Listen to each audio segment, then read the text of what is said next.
Hi, it's Kyle from Bitewing Games, and today we're learning how to play Tir na Nog from Grand Gamers Guild. Tir na Nog is the Celtic Otherworld, and in the game you're traveling to the Otherworld, gathering stories, making a saga, and the player with the greatest saga wins. Throughout the game, players will place their tokens out, drafting cards from a central grid of cards. Each player will create a 3x5 collection of cards in front of them, a saga. Each game you will play with 3 objectives, shown on these Gesh cards. Each Gesh card will award points in a unique way for that row of cards. You'll also score points for having the largest grouping of each color of card. There are a handful of cards in the game that will break some of the regular rules. I'm not going to go over all the edge cases, but this video should get you 95% of the way there to be able to play the game. Let's start off and take a look at the setup. Each player selects a color and takes those 3 Storytellers and the deck of Gesh cards. Select 1 Gesh card for each of the 3 rows, top, middle, and bottom. Each player should find the same 3 Gesh cards so that everyone's playing with the same objectives. For your first game, use the cards labeled first. Shuffle the encounter deck and deal 5 cards to each player. Place the remaining cards in a draw pile. Create a central grid of cards. For a 5-player game, it will be a 3x6 grid. For 4 players, a 3x5. For 3 players, a 3x4. And for 2 players, make a 3x3 grid, but leave the central location empty. Place the Regions of Tir na Nog card on the correct side for the number of players. So in our 3-player game, we'll set it on this side. Place the color change tokens and the value tokens within reach of all players. The player who most recently told a story takes the first player token. The game will be played in phases. The first phase is to journey, placing your storyteller out on the central grid. Starting with the start player and going clockwise, take turns placing 1 storyteller between 2 cards. It must be between 2 unoccupied cards, meaning you can't place where another player has already placed, and you can't place on the outside of the grid. Or in a 2-player game, you can't place in the central area where there is no card. So just make sure it's between 2 cards. After all players have played out their storytellers, we're going to jump to the Saga Phase. In the Saga Phase, you're actually going to go in reverse turn order, starting with the player to the right of the start player and going counterclockwise. Players will take turns taking a card and then playing a card to their individual saga. So the player to the right of the start player will select one of the cards adjacent to one of their 3 storytellers, placing that card into their hand. Return that storyteller back to your play area. Next, place any 1 card from your hand into the leftmost spot on any of the 3 rows. Some of the Gesh cards have restrictions about which cards can be placed there, so make sure you pay attention to that. But for the most part, you'll just place your card into any of the 3 rows from left to right, up until you have 5 cards. Once a row has 5 cards in it, you can't place any more into that row.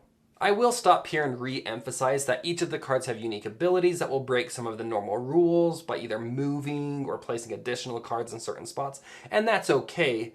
The cards will all detail how those work, but for the most part, you're creating a 5x3 grid.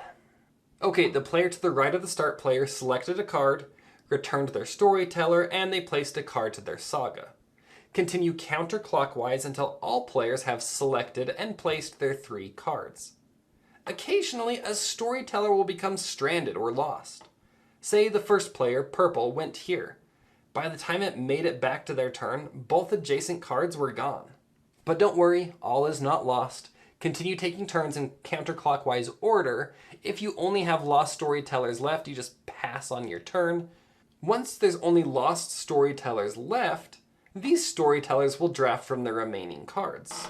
Again, starting to the right of the start player and going counterclockwise, players will draft a card just like you had before, but now you can choose any card. So choose any of the cards, adding it to your hand, return your storyteller, and play a card from your hand to your saga like regular. Once all storytellers have been returned, you'll move to the cleanup phase. Each player will discard 1 card at the end of every round, so your hand size will decrease as you go throughout the game. Set out a new central grid of cards just like you did during setup, pass the first player token clockwise, and start a new round. If you ever run out of encounter cards, simply shuffle all the discarded cards and create a new draw pile. Okay, so there's a lot of different cards, and I'm definitely not going to go over all of them, but let's look at a few key features on each of the cards. Each encounter card has a value and a color. The value isn't necessarily points, it's just a number, a value.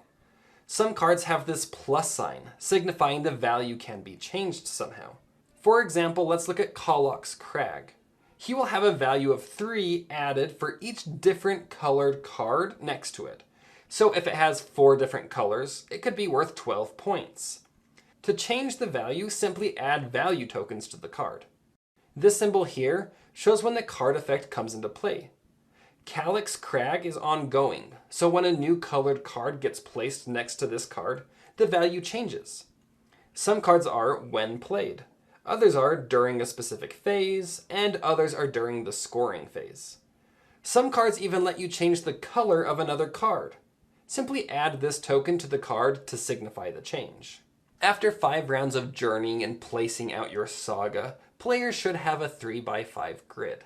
Again, some cards will make it so you don't, or your grid looks a little bit different, but for the most part, a 3x5 grid is kind of what we're looking at.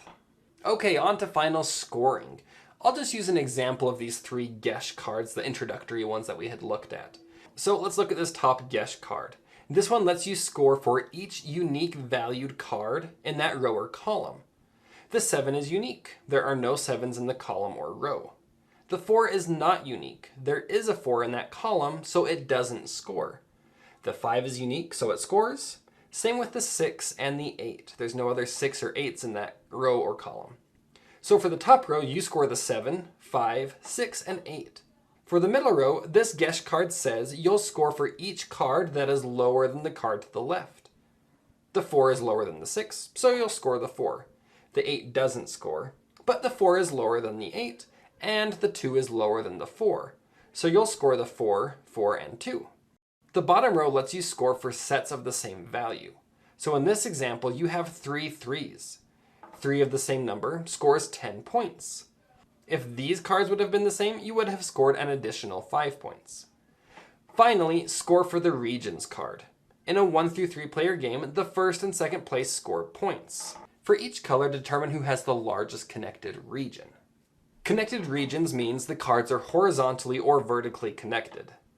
The player with the most in that color will score 8 points, and the second most will score 3 points. For example, this player has 7 reds, 5 normal reds, plus 2 of the cards have changed color. And that's the largest grouping of reds, so they score 8 points. The player with 4 reds scores 3 points. Next we look at yellow. This player has 2 yellows. The other players each have 5 yellows. Those players share the first and second place points, rounded down. So they each get 5 points. After scoring for the 3 Gesh cards and the 4 regions, add up your points and the player with the most points wins. And now you know how to play Tir na Nog. If you have any questions, let me know in the comments below. Until next time.